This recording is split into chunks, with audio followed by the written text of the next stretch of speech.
Hello student, आज हम एक टॉपिक लेकर के आए हैं। ये है एक्सपोनेंट एंड पावर्स। ये क्लास 7th का 11th चैप्टर है। इसी के साथ में ये क्लास 8th में भी आता है। तो 8th के लिए पहले प्रिपरेशन करनी पड़ेगी हमें 7th के लिए। और 7th के अंदर आपको ये बहुत ही इंपॉर्टेंट चैप्टर है, अच्छे क्वेश्चंस आते हैं इसके अंदर। तो अब हम इसको स्टार्ट करते हैं कि एक्सपोनेंट एंड पावर्स चैप्टर में है क्या और ये इसकी क्यों जरूरत पड़ी। देखिए क्या होता है जब नंबर्स बहुत ज्यादा बड़े हो जाएं, जैसे कि डिस्टेंस बिटवीन अर्थ एंड सन, या बहुत ही बड़ा नंबर, जैसे ये बहुत बड़ा नंबर है। देखिए अब इसको पढ़ने में, इसको समझने में, इसको दूसरे से कंपेयर करने के अंदर हमें डिफिकल्टीज आती हैं। तो इस डिफिकल्टी के लिए हमने क्या करा, एक मेथड इस्तेमाल करा एक्सपोनेंट एंड पावर्स का, जिसके अंदर हम उसको कुछ शॉर्ट नोटेशन के फॉर्म में लिख देते हैं ताकि वो बड़ा नंबर जो है वो इजीली आपको समझ में आ सके। चलिए इसका एक एग्जांपल लेते हैं। जैसे कि देखिए ये 10,000 है। 10,000 मिलता कैसे है आपको, मैं इसको ऐसे लिख सकती हूँ 10 multiply by 10 multiply by 10 multiply by 10। ये 4 0 है तो 4 टाइम्स मल्टीप्लाई हो रहा है ये। तो अगर हम इसको ऐसे ना लिखना चाहें, इसको और शॉर्ट फॉर्म में लिखना चाहें, तो वो किस फॉर्म में लिखेंगे, हम एक्सपोनेंट एंड पावर की हेल्प से उसको और शॉर्ट नोटेशन में लिख देंगे। उसको लिखेंगे कैसे, देखिए जो नंबर रिपीट हो रहा है प्रोडक्ट में, जब मल्टीप्लाई कर रहे हैं, देखो बीच में मल्टीप्लाई का आसान होना जरूरी है।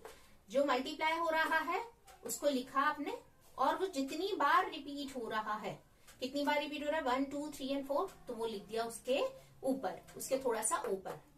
तो ये क्या है, अगर इस नंबर को हम इस फॉर्म में लिखते हैं तो वो क्या कहलाता है, एक्सपोनेंट फॉर्म उस नंबर की, इस नंबर के एक्सपोनेंट फॉर्म ये कहलाता है।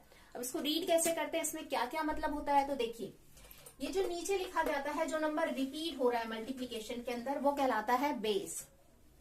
जितनी बार वो रिपीट हो रहा है वो क्या कहलाता है, उसकी एक्सपोनेंट कहलाता है।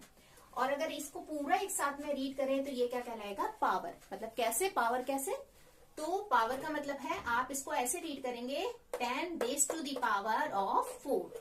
इसको हम कैसे रीड करेंगे, 10 raise to the power of 4।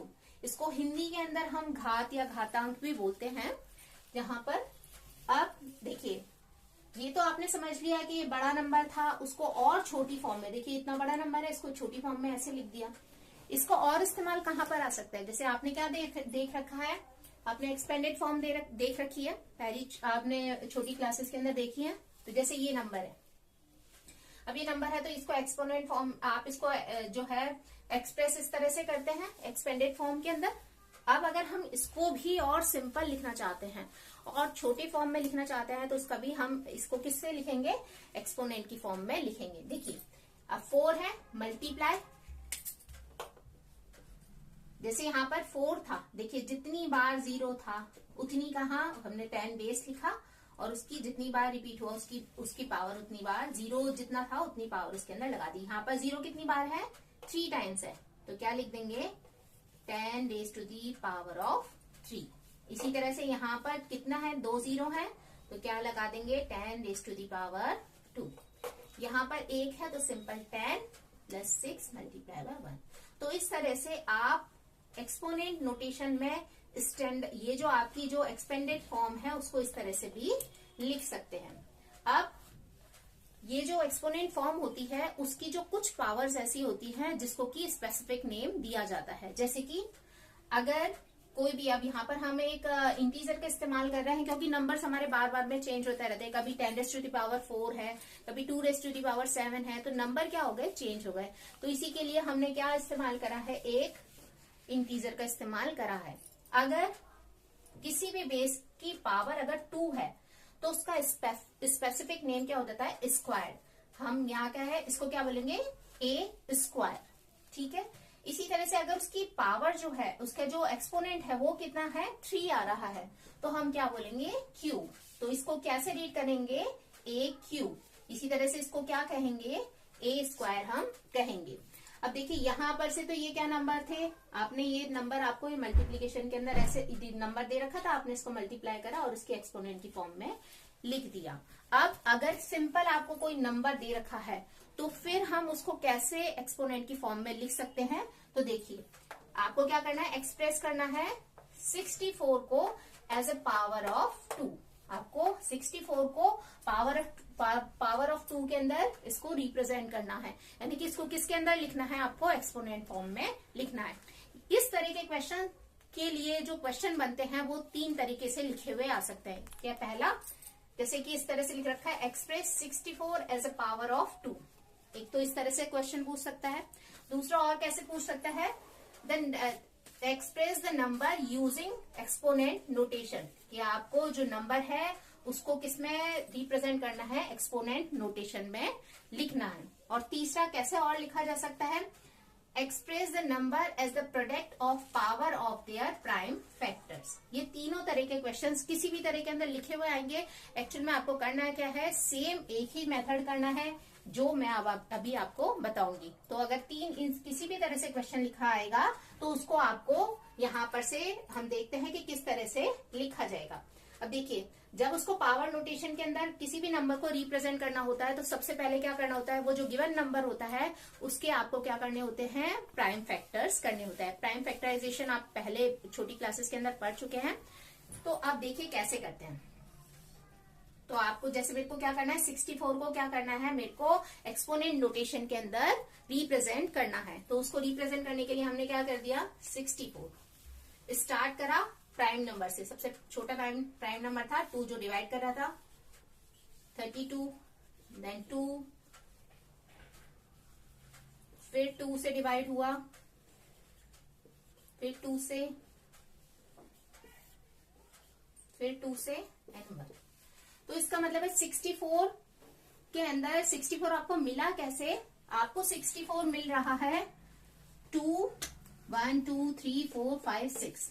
2 कितनी बार मल्टीप्लाई हो रहा है, 6 टाइम मल्टीप्लाई हो रहा है। अब हम जानते हैं कि अगर कोई भी नंबर रिपीट हो रहा होता है, मल्टीप्लीकेशन के अंदर क्या हो रहा होता है, रिपीट हो रहा होता है, तो वो हम उसको एक्सपोनेंट की फॉर्म में लिख सकते हैं। अब देखिए, जैसे यहाँ पर 10 था, 10 रिपीट हो रहा था मल्टीप्लीकेशन के अंदर, तो आपने 10 लिखा और जितनी बार रिपीट हो रहा था उतनी पावर लगा दी। अब यहाँ पर 10 की बजाय क्या है, आपके 2 है। 2 कितनी बार, तो इसका मतलब है बेस तो आपका क्या हो गया, 2। और कितनी बार रिपीट हो रहा है, 1, 2, 3, 4, 5 एंड 6। तो ये क्या नंबर आ गया, 2 raise to the power of 6। तो इस तरह से कोई भी नंबर अगर आपको गिवन होता है तो उसको आप क्या कर सकते हैं, एक्सपोनेंट की फॉर्म के अंदर रिप्रेजेंट कर सकते हैं। अब देखिए, जरूरी नहीं है कि कोई नंबर है तो वो हमेशा क्या है, उसके अंदर केवल एक ही नंबर से वो बने। हो सकता है कि वो एक से ज्यादा नंबर्स के प्राइम फैक्टर की फॉर्म्स के अंदर वो बन सकता है। तो उस टाइम के अंदर अब हम जो है वो क्या करेंगे, हम इसके अंदर आगे देखेंगे कि वो कैसे हम करते हैं। तो देखिए, आपने देख लिया था कि हमने अभी तो जो था 64 को आपने रिप्रेजेंट करा था, जहां पर कि सारे ही नंबर क्या आ रहा था, सारे ही जो नंबर्स थे वो थे 2। पर ऐसे जरूरी नहीं है कि एक्सप्रेशन के अंदर हमेशा ही जो नंबर है वो सेम हो। कई बार होता है कि उसमें नंबर अलग आते हैं। जैसे इसको एक और एग्जांपल के थ्रू हम समझते हैं, जैसे कि 72 है। 72 को भी आपको क्या करना है, एक्सपोनेंट फॉर्म के अंदर रिप्रेजेंट करना है। तो क्या करेंगे, वही प्राइम फैक्टराइजेशन उसका करेंगे। स्टार्ट करा हमने 2 से,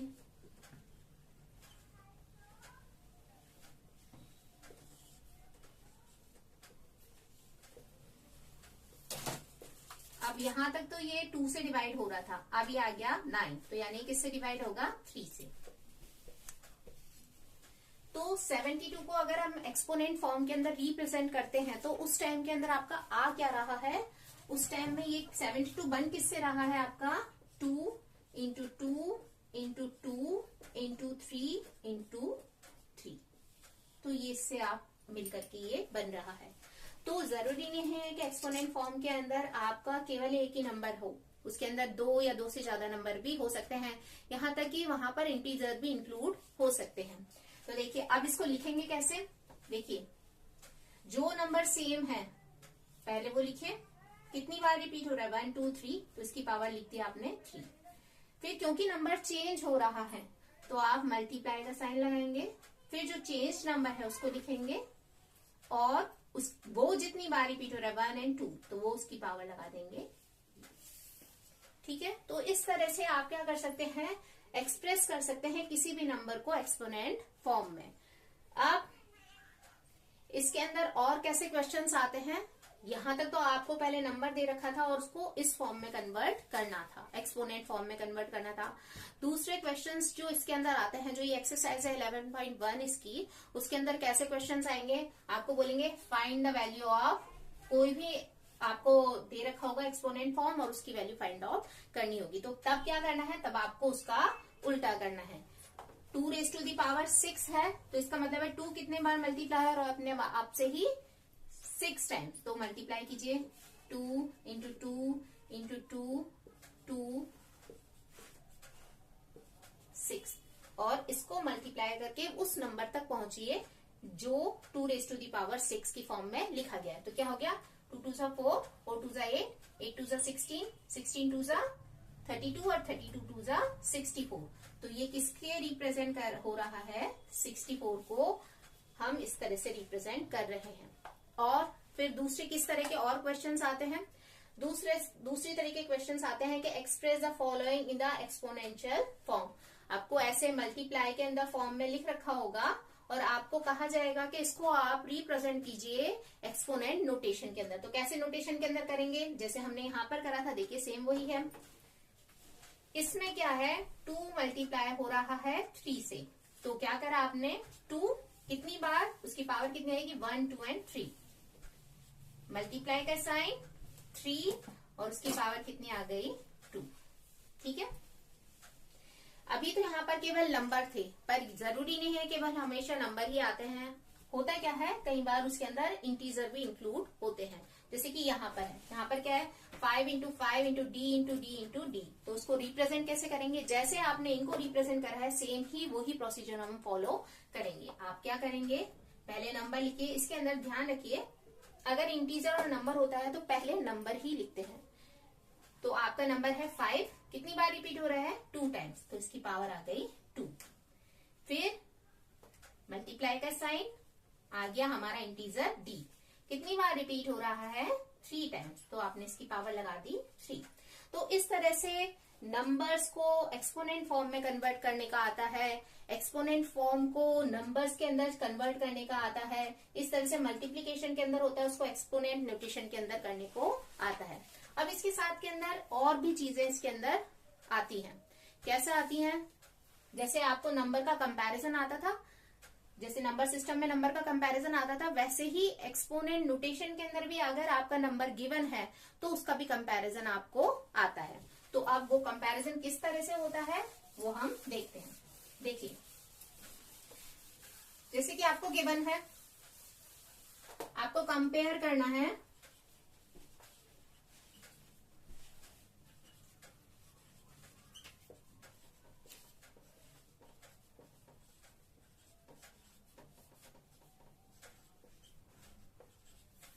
विच एक्सप्रेशन इज सेम। अब आपको लिख रखा है, ये है आपको इंटीजर दे रखे हैं और आपको बोल रहे हैं विच आर सेम, इनमें से कौन से सेम है। तो देखिए, हम कंपेयर करेंगे, तो कंपेयर करने के लिए सबसे पहला क्या करना होता है हमारे को, सबसे पहला आप देखिए जिनमें कंपैरिजन हो रहा है उसके क्या बेस सेम है। अगर बेस सेम होते हैं तो फिर हम देखते हैं कि क्या उसकी पावर भी सेम है। अगर बेस सेम है और उसकी पावर भी सेम है तभी वो नंबर सेम होगा, नहीं तो वो अलग होगा। जैसे कि देखिए यहाँ पर से ए बी बेस है, इसमें भी ए बी बेस है, ए बी बेस है और ए बी बेस है। यहाँ पर बी ए है, बी ए लिखा हो या ए बी लिखा हो, ये दोनों सेम ही रीड करे जाते हैं। अब तो सब में बेस तो सेम हो गया, अब हम इनकी पावर देखेंगे कि क्या ए की पावर सब में सेम आ रही है। देखिए, ए की पावर 3 थी, यहाँ पर ए की पावर 2 आ गई, तो ये तो इसके बराबर नहीं हुआ। अब यहाँ पर से ए की पावर 3, तो ये तो सही है, ए की पावर 3 ये भी सही है। केवल एक ही नहीं, इसमें 2 हैं, आपके इंटीजर 2 हैं, तो केवल एक ही इंटीजर की पावर सेम नहीं होनी चाहिए। अगर 2 है तो 2 की, 3 है तो 3 की, सभी की पावर सेम होनी चाहिए। अब देखेंगे बी, ये तो हमारा चला ही गया। अब देखें बी की पावर 2, यहाँ पर है, यहाँ पर क्या है, बी की पावर 1, तो ये भी नहीं है इसके सेम। अब यहाँ पर गए बी की पावर 2, ए की पावर 3, यानी बेस भी सेम था और उसकी पावर भी सेम थी, तो ये दोनों क्या है, सेम है। तो सेम आप कंपेयर कैसे करेंगे, कौन सेम है? तो सबसे पहले देखिए कि क्या उसके बेस सेम है। बेस सेम होने के अलावा एक और भी चीज इंपॉर्टेंट है कि उसके अलावा उसमें और कोई नंबर या इंटीजर इंक्लूड नहीं हो। जैसे अगर बाय चांस ये दोनों था, इसके साथ में इसमें आगे एक और नंबर लिख दिया जाता, इसके अंदर एक और आपका इंटीजर इंक्लूड हो जाता है जैसे कि C, तो यहां पर से क्या हो गया, ये तब इसके सेम नहीं होता क्योंकि इसमें AB था और यहां पर से इसमें ABC आ गया। तो इस टाइम में ये दोनों क्या होते, सेम नहीं होते। सेम होने के लिए क्या चाहिए, बेस सेम होना चाहिए और उसकी पावर भी क्या होनी चाहिए, सेम होनी चाहिए। अब इसकी बात के अंदर यहां तक तो ये केवल यही देखा हमने कि क्या ये सेम है कि नहीं है। अब ये देखेंगे इसके अंदर हम कंपैरिजन भी करेंगे, जैसे हम नंबर सिस्टम में देखते थे कौन सा नंबर बड़ा है और कौन सा छोटा है। अगर आपका जो नंबर है वो किसके अंदर डिनोटेड है, आपका नंबर डिनोटेड है एक्सपोनेंट फॉर्म में, तो तब कैसे आप कंपेयर करेंगे।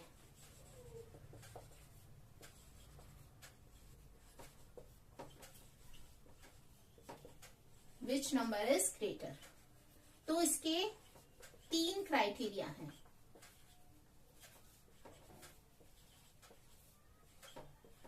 सबसे पहला क्या देखना है आपको, सबसे पहले देखना है कि क्या बेस सेम है। देखिए जैसे अगर मेरे को इन दोनों के अंदर पूछ रहा है कि इन दोनों में से बड़ा कौन सा है, तो सबसे पहले देखिए आप बेस, अगर बेस सेम होता है तो आप उसकी पावर पर जाते हैं।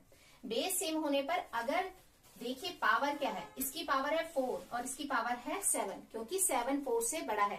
तो अगर बेस सेम होता है तो वहीं पर ही वहां पर से सिंपल क्या है, पावर को देखते हैं, जिसकी पावर बड़ी होती है वो बड़ा होता है और जिसकी पावर छोटी होती है वो छोटा होता है। यानी बेस तो सेम है, पावर क्या है, यहाँ 4 है या 7 है, तो ये क्या हो गया, बड़ा हो गया।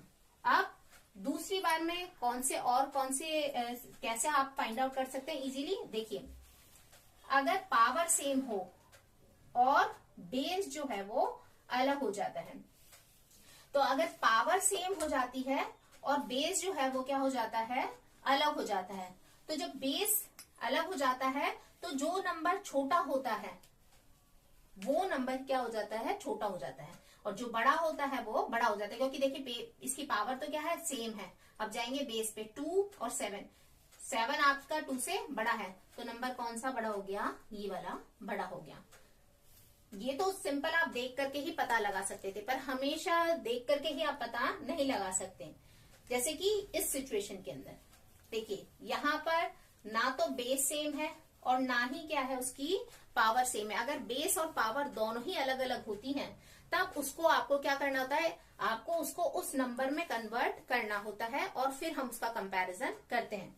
जैसे कि अब ये है तो इसके अंदर यहाँ पर तो कंपैरिजन हो नहीं सकता, तो आप क्या कीजिए, 8 कितनी बार मल्टीप्लाई होगा, अपने आप से ही एक बार, तो 8 8 से कितना हो गया आपका 64। अब यहां पर से देखिए 2 कितनी बार अपने आप से मल्टीप्लाई होगा, 4 times, 2 to the 4, 4 to the 8, 8 to the 16। तो अब ये नंबर क्या आ गया, 64 और ये आ गया 16। तो इसका मतलब है ये क्या है, बड़ा है। तो जब कभी भी बेस सेम नहीं हो, उसकी पावर सेम नहीं हो, तो उस टाइम में आप कंपेयर नहीं कर सकते। उस टाइम में आपको वो नंबर ही फाइंड आउट करना होता है और फिर आप उसका कंपेयर कर सकते हैं। अब एक और दूसरी चीज जो इसमें एक और टॉपिक जो एक्सरसाइज 11.1 है उसका केवल एक टॉपिक बचा है, वो भी मैं आपको समझा देती हूँ। देखिए अभी तक तो ये सारे के सारे इसके अंदर जो थी आपके नंबर्स जो थे वो पॉजिटिव थे। अगर बाय चांस उसके अंदर नेगेटिव साइन भी आ जाए तो अब फाइनल जो आंसर है उसमें क्या आएगा। देखिए अगर किसी में माइनस साइन आ जाता है और उसकी पावर जो होती है अगर वो इवन नंबर होती, इवन नंबर मतलब कि 2, 4, 6, 8, या फिर अगर उसकी पावर बड़ी है तो जैसे कि 10 है, 12 है, अगर इवन नंबर है यानी कि 2 का मल्टीपल अगर उसकी पावर है तो आंसर के अंदर माइनस साइन नहीं आएगा, उसका आंसर पॉजिटिव ही आएगा। पर अगर इसकी जो पावर है वो क्या हो जाए, ऑड हो जाए, ऑड मीन्स उसकी पावर 1, 3, 5, 7 या 9 में से कोई नंबर हो तो उसमें माइनस का साइन आता है। चलिए एक और एग्जांपल इसको हम करते हैं इसको समझने के लिए, जैसे कि अगर आपका लिखा हुआ है ये और लिखा है simplify it and find out the number, आपको फाइंड आउट करना है नंबर। तो देखिए यहां पर से इसका मतलब है -2 अपने आप से कितनी बार मल्टीप्लाई हो रहा है, 3 टाइम्स, यानी कि ये है क्या, -2 मल्टीप्लाई बाय -2 मल्टीप्लाई बाय -2। अब इस टाइम में आप क्या करते हैं, आप देखिए माइनस की पावर कितना है, 3, यानी कि क्या है, ऑड नंबर है। तो ऑड नंबर है, इसका मतलब है उसके अंदर आंसर में क्या आएगा, माइनस। तो जब कभी भी किसी के अंदर माइनस साइन आए तो सबसे पहले तो आप उसकी पावर को देखिए, अगर वो ऑड नंबर होता है तो उसमें लगा दीजिए माइनस, और उसके बाद के अंदर वो जो नंबर है उसको आपस में मल्टीप्लाई कर दीजिए। जैसे 2 की पावर कितना है, 3 है, यानी कि 2 कितने मल्टीप्लाई होगा अपने आप से, 3 टाइम्स, यानी 2 2 = 4, 4 2 = 8, तो 2 2 = 4, 4 2 = 8। तो ये आपका आंसर क्या आ गया, -8। पर अगर इसकी पावर क्या हो जाती है, आपका 4 हो जाती, तो इस टाइम में माइनस की पावर कितना हो गया, 4, वो है इवन नंबर, तो आपका आंसर किसका आता, प्लस का। और आता क्या, अब 2 की पावर 4 है, यानी 2 अपने आप से मल्टीप्लाई हो रहा है 4 टाइम्स, तो 2 2 = 4, 4 2 = 8, 8 2 = 16, तो तब आपका आंसर कितना आ जाता, 16। तो इस तरह से जो ये वाला जो था एक्सपोनेंट एंड पावर्स का, ये वाला जो है हमारा इंट्रोडक्टरी पार्ट है। इसके अंदर आपकी एक्सरसाइज 11.1 के सारे टॉपिक्स मैंने आपको करा दिए हैं। अब इससे नेक्स्ट वीडियो के अंदर हम इसके लॉस के बारे में पढ़ेंगे कि इसके कितने लॉ